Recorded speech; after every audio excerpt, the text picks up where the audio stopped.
Welcome all of you. Myself Divyeshwar Nagar from Kalyan Polytechnic Jamnagar. Today we will discuss about basic electronics in Diploma Engineering Semester 2. Unit number 5, Cable Connectors and Measuring Instrument. ગયા બે લેક્ચરની અંદર આપણે multimeter વિશે ભણી ગયા હતા, જેમની અંદર આપણે મલ્ટીમીટરના ડાયાગ્રામ એનાલોગ અને ડિજિટલ બંનેના ડાયાગ્રામ જોયા હતા. So multimeter is divided in two types. There is analog and digital is also divided in two types, handheld type and tabletop type. Okay, so handheld type multimeter is compact and its size is very small, so we can kept in hand. Okay, handheld type જે digital multimeter છે તે સાઇઝની અંદર નાના હશે, જેમને આપણે હાથની અંદર પકડીને આપણે ફંક્શન સ્વિચ દ્વારા અલગ અલગ પેરામીટર્સને મેજર કરી શકીએ છીએ. ઓકે, એન્ડ તેમની અંદર એલસીડી કે એલઈડી ટાઈપની ડિસ્પ્લે હશે, જેમના થ્રુ આપણે રીડિંગ લઈ શકીએ. Okay, now we will discuss about hand type.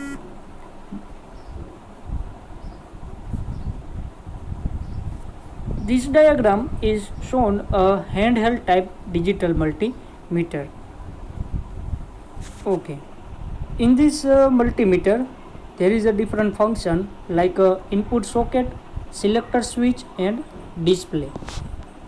તો આ જે તમને ડાયાગ્રામ દેખાય છે તે હેન્ડહેલ્ડ ટાઈપ ડિજિટલ મલ્ટીમીટરનો છે. આ ટાઈપનું મલ્ટીમીટર તમે જનરલી લેબોરેટરીની અંદર જોયું હોય છે, જેમની અંદર મેઇન 3 ફંક્શન છે. જે ફર્સ્ટ નંબર દેખાય છે તેમને ઇનપુટ સોકેટ કહેવાય છે. જે નીચે 3 સોકેટ રાખેલા છે તે ઇનપુટ સોકેટ છે. સેકન્ડ નંબર છે તે સિલેક્ટર સ્વિચ છે, જેમના થ્રુ તમે અલગ અલગ પેરામીટર્સ મેજર કરવા માટે સિલેક્ટ કરી શકો. અને થર્ડ નંબર છે ડિજિટલ ડિસ્પ્લે. ઓકે, ઇનપુટ સોકેટની અંદર 3 પિન અહીંયા દેખાય છે, જેમની અંદર એક 10 એમ્પિયર, એક કોમન અને એક voltage ohm and milli ampere માટે છે. તો એમની અંદર જે કોમન છેડો હશે, જે અલગ અલગ આમને પ્રોબ કહેવાય છે, બરાબર.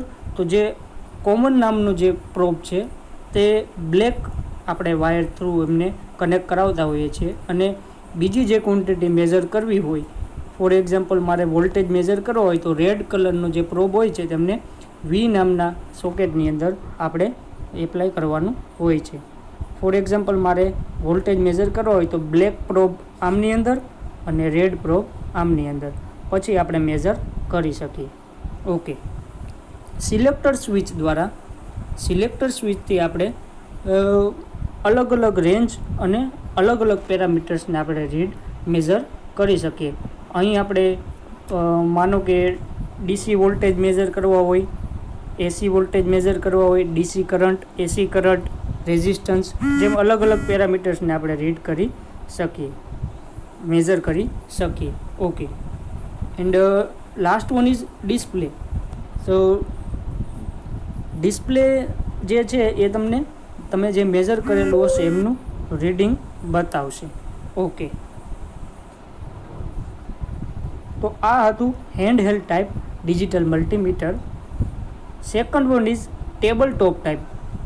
ઓકે, તો ટેબલ ટોપ ટાઈપ જે ડિજિટલ મલ્ટીમીટર છે એમના ફંક્શન છે on off control switch, pilot indicator, input binding ports, function switch, range switch અને ડિસ્પ્લે. તો જે ફર્સ્ટ નંબર દેખાય છે on off control switch, this type of switch is use to make the power on off. For power on off માટે જે on off control switch છે તેમનો ઉપયોગ થાય છે. સેકન્ડ નંબર છે પિલોટ indicator. It will indicate the whether the power is available on digital multimeter. જે 2 number છે પિલોટ ઇન્ડિકેટર, તે બતાવશે કે મલ્ટીમીટરની અંદર પાવર છે કે નહીં. એમના માટે ઇન્ડિકેશન માટે પિલોટ ઇન્ડિકેટર રાખેલું છે. Third one is input bending post. તો આ જે છે તે તમારી જે ક્વોન્ટિટી છે એમને મેઝર કરવું છે તેમના માટેની સ્પેસિફિકેશન રાખેલું છે. ઓકે, 4 નંબર છે ફંક્શન સ્વિચ. તો ફંક્શન સ્વિચ થ્રુ તમે અલગ અલગ તમારી જે ક્વોન્ટિટી તમારે મેઝર કરવી હોય તેમને ફંક્શન સ્વિચ થ્રુ સેટ કરી શકો. For example DC voltage, AC voltage, DC current, AC current, resistance and et cetera. Okay. Fifth one is range switch. તો રેન્જ સ્વિચ દ્વારા તમે જે તમારી ક્વોન્ટિટી મેઝર કરવી હોય એની રેન્જ સિલેક્ટ કરી તમે મેઝર કરી શકશો. Okay. Last one is display. તો ડિસ્પ્લે થ્રુ તમને અહીં તમારું જે મેઝર કરેલું હશે એમનું રીડિંગ બતાવશે. ઓકે. તો હવે નેક્સ્ટ આમના સ્પેસિફિકેશન જોઈ લઈએ. તો સ્પેસિફિકેશનમાં આપણે હેન્ડલ ટાઈપ અને ટેબલ ટોપ ટાઈપ બંનેના સ્પેસિફિકેશન જોઈએ. તો તેમની અંદર જનરલી ડિજિટ 3 1/2, 4 1/2 ઓર 5 1/2 ડિજિટનો ઉપયોગ થતો હોય છે. એમની ડિસ્પ્લે છે 0.5 ઇંચ LED ઓર LCD ટાઈપ. ઓકે. એમની અંદર અલગ અલગ રેન્જીસ આપેલી હોય છે. ડીસી વોલ્ટેજ માટે 2, 20, 200, 2000. ઓકે. એસી વોલ્ટેજ માટે 2, 20, 200, 2000 વોલ્ટ. ડીસી એમ્પિયર માટે 0.2, 2, 20, 200, 2000 મિલી એમ્પિયર. એસી એમ્પિયર માટે 0.2, 2, 20, 200, 2000 મિલી ampere.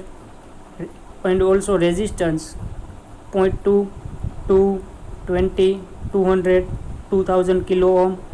So there are the specification of digital multimeter. Now we will discuss the advantages of digital multimeter. So main advantages is we can measure all the quantity in 1 meter. So this is the most important advantages. And another advantages is it is more accurate, good resolution, no personal error, reading can be taken easily, available in wide range, compact in size, life is more. Okay. So digital જે multimeter છે એમની accuracy સારી હોય છે, resolution સારું હોય છે, આપણે પર્સનલ એરર પણ ઓછી આવવાની શક્યતા છે. રીડિંગ છે તે તમે ડિસ્ટન્સ થ્રુ તમે લઈ શકો છો. અલગ અલગ રેન્જની અંદર એટલે કે વધારે રેન્જની અંદર પણ અવેલેબલ છે. સાઇઝ એમની નાની હશે, બરાબર. એમની અંદર જે મૂવિંગ પાર્ટ્સ હશે તે નહીં હોય જેમ કે એનાલોગમાં હોય છે એમના પ્રમાણે. તો આમની લાઈફ જે છે ડિજિટલની વધારે હશે. પછી તમને જે આઉટપુટ જે મળે છે, બરાબર, બાઇનરીની અંદર કે BCD ટાઈપનું જે આઉટપુટ મળે છે તે તમે ડાયરેક્ટ કમ્પ્યુટર સાથે પણ ઇન્ટરફેસ કરાવી શકો છો. Okay. So this is the all the advantages of digital multimeter. And disadvantages is this digital multimeter is only one. There is a cost. The cost is more in digital multimeter. Okay. So I hope you understand the handheld type and tabletop type digital multimeter and also its specification and advantages. Thank you.